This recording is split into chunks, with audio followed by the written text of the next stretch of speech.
All I wanted that night was a peaceful dinner. Just one. But the second I sat down, I could feel it, the tension crawling through the air like static. My dad barely looked at me when he barked. Your brother earned everything. You earned nothing. Before we begin, drop a comment and tell us what would you do in this situation? Be honest, tell me in the comments below. We read every comment. Let's begin. I froze. My hand tightened around my fork. I hadn't even taken a bite yet. Just sat there, quietly. But apparently, that was still too much. He didn't stop there. You're lucky we even let you in, he added, like I was some outsider they were doing a favor for. Then came my mom's voice. That snort she always gives when she's about to say something venomous. She's just jealous, she muttered to her wine glass, like I wasn't 3 feet away. It hit like a slap. My cheeks burned.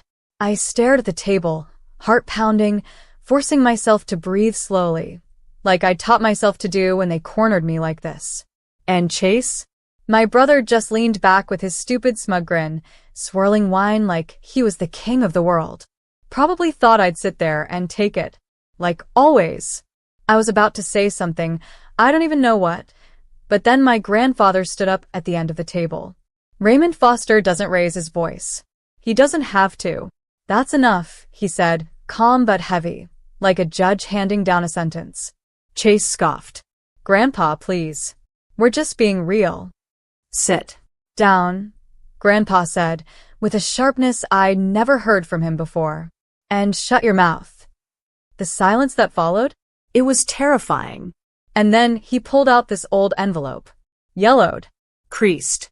It looked like it had been hidden away for years. He placed it on the table, right in front of Chase. And then looked at me. I told her I'd only bring this out if they went too far, he said gently. They just did. My heart nearly stopped. I didn't know what it was. Didn't even remember what I could have said or done to warrant this. What is that? My dad asked, frowning. Grandpa didn't even look at him. A letter. From Doris Walker. My dad went pale. My mom's lips parted. You said she moved. She did, Grandpa replied. But not before she told me the truth. Chase was already opening the letter, still cocky. Still convinced he'd win. Then I watched the color drain from his face line by line. I will never forget that. What the hell is this? He whispered, staring down at the page. Grandpa turned to my dad. You remember when Emily started that little company in college? The one you said had no future. My father's jaw clenched. She worked day and night, Grandpa said. While Chase was out partying and you two were busy bragging about him. Then when she brought in the funding deal, you told her to sign everything over. Said it was for the family. It was like a dam broke inside me. I remembered it. That tiny office. Me, shaking from exhaustion, signing that paper because my dad told me it was temporary. That they'd help me manage things just for a while. You lied to me, I whispered. Grandpa looked at me. They never intended to give it back, sweetheart. Doris saw the documents after the sale. She left because she couldn't watch them rob you blind. He turned back to my dad. And the trust? You never updated it. It reverts in 30 days. All of it. Every share. Every asset. Back to her. Chase stood up so fast his chair toppled. No. This isn't happening. I earned that company. You earned nothing, Grandpa cut in. And that's when I felt it. Not anger. Not sadness. Power. I stood slowly, my legs trembling but steady enough. I looked at my mom, then at Chase, then my father. You told me I earned nothing? I said, voice steady. I gave up everything for you. Because I loved this family. I paused. But I'm done apologizing for existing. Then I looked at Grandpa and said, I want it back. He nodded, eyes glassy with emotion. I knew you would. The next morning, I woke up early, earlier than I had in months. It wasn't from anxiety. It was something else. Like my spine had finally straightened after years of bending. Like the weight of all their guilt had been quietly lifted off me and dumped back where it belonged, on them. My phone buzzed. Dad. That letter doesn't change anything. You should be grateful we even put your name on the original paperwork. I stared at the screen for a full minute. Then I turned it off and slid the phone face down on the kitchen counter. Let them stew. By 10:30 a.m., I was sitting across from Grandpa in his study. His eyes were sharp, clearer than I'd seen them in years. "There's more you need to know," he said. He pulled out a binder, neatly organized, dated, signed. Financial statements. The trust documents. Records of every single transfer. It was all there. "You didn't just build that company," he said. "They used your name to get the first round of funding. They cashed in your pitch deck. Your code. Your product." I blinked hard. They told me they revised everything. That my prototype was too basic. He gave a tight smile. "They just slapped Chase's name on your slides." I leaned back in my chair, arms crossed. "So what happens now?" "You don't need to sue," he said. "You don't need revenge. You own the company again in 29 days. Legally." I didn't speak. I couldn't. My throat felt tight. Because it wasn't just about money. Or control. It was about how they made me feel worthless for years, knowing I'd built it. Grandpa reached for my hand. "They buried your light. But it never went out." That night, Chase showed up at my apartment. Uninvited. I opened the door to find him standing there in a designer jacket, holding 2 coffees like we were buddies from college. "Hey," he said casually. "Can we talk?" I leaned on the frame, not moving. "About what?" "How you stole everything I built and let everyone believe I was just a charity case." He shifted, the smile slipping. "Look, I get that you're upset. But if we go public with this, the board's going to panic. The press too. It could tank the stock." I raised an eyebrow. "You mean my stock?" He swallowed. "Come on, Em. There's no need to blow things up. We can figure this out." "Did you ever once feel bad?" I asked quietly. He didn't answer.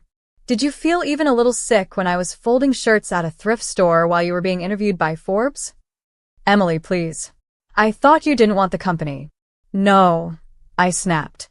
"You hoped I didn't." I stepped back and started to close the door. He moved forward, panicked. "Emily, wait. Just, let's make a deal. We can split it. 50-50. We don't need to fight." I looked him in the eye. "You're right," I said. Hope flickered in his face.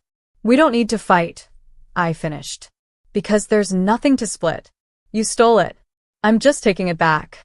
And then I shut the door. Hard. I stood there for a moment, breathing. Not shaking. Not crying. Just standing. Still. The next few days were chaos. I kept my head down while Chase scrambled, calling investors, pulling favors, trying to convince people that the letter was fake. But it wasn't. It had a witness. It had notarization. And Grandpa? He wasn't sitting out anymore. He backed me every step. I even got a call from Doris Walker herself. She cried when I answered. "I'm so sorry, Emily," she said. "I left because I couldn't bear what they were doing to you. But I kept copies. I knew you'd need them one day." We met at a diner the next morning. She handed me a flash drive. "You always had the gift," she said, brushing her hand over mine. "Your father, he just didn't want to admit a woman could do it better." I choked back a laugh. It wasn't funny, but it kind of was. Because after all these years, I was finally waking up to the truth. I had never been the problem. By the end of the week, the whispers had started. I wasn't even trying to make a scene. Honestly, I just wanted peace. But you know how it is, truth doesn't stay buried long. Especially not when it's this ugly. Chase's assistant, Heather, texted me out of nowhere. Just 2 words. "I'm sorry." Then she sent a screenshot of a company group chat. One of the execs had forwarded an email about the ownership reversion, along with a line that nearly made me drop my phone. "If this is real, Chase is out. And she's back." I don't know why, but seeing that, "she's back," hit me harder than I expected. Like I'd been gone. Like I'd been forgotten. Like I didn't exist in that world anymore. But I did. I always had. They just wrote me out. Until now. The next day, I walked into the company building. My building. No announcement. No cameras. Just me. Hair tied back, no makeup, wearing the same boots I'd worn when I'd first pitched the idea 5 years ago in a coffee-stained hoodie. As soon as I stepped inside, eyes turned. Some people smiled. Some looked away. Some just froze, like they'd seen a ghost. I walked up to the front desk.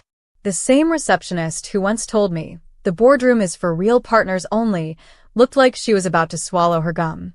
"Morning," I said. "I'm heading up to 18? Why, yes, of course, Miss Foster." Ms. Foster. Not Emily. Not her. Not the failed daughter. Ms. Freaking Foster. When the elevator doors opened on the executive floor, Chase was there, standing in the hallway, Pale. sweating through his expensive shirt. "You can't just waltz in here like this," he hissed, stepping in front of me. I didn't stop walking. He had to step back or get run over. "You're causing a panic," he added. "Good," I said. "Let them panic. I've been panicking for years." The board meeting was already in progress. I didn't knock. I pushed the doors open and walked in like I belonged there, because I did. Every single head turned. Some whispered my name. One guy, Derek something, stood up so fast he nearly knocked over his chair. "Holy SH, Emily Foster?" I gave a little wave. "Hi." "I'm here to clear something up." Chase burst in behind me, red-faced. "She's not. She's the rightful majority shareholder." Grandpa's voice boomed from the corner of the room. He stood, arms crossed, beside our corporate attorney. I hadn't seen him there. He gave me a wink. "She owns 54%, the lawyer said calmly, holding up the documents. Reversion clause kicked in 2 days ago. As of now, Emily Foster is the principal owner and CEO of Innovark." Dead silence. Chase turned to the board, desperate. "You can't be serious. She hasn't been in this office in years." "She built this office," one of the VPs murmured. I stepped forward. "I made mistakes," I said clearly. "I walked away when I should have stayed. I trusted people I shouldn't have. But I never stopped believing in what we created. And I'm not here to destroy it. I'm here to fix what was broken, starting with the truth." Someone clapped. Then another. Then the whole room. Chase stood frozen, humiliated. "I'll call a vote," he said through clenched teeth. The board chair looked at him and said flatly, "No need. We already did." I took a breath, looked around. For the first time in years, I wasn't surviving. I was standing. "I'll be back on Monday," I said. "There's a lot of work to do." And then I walked out.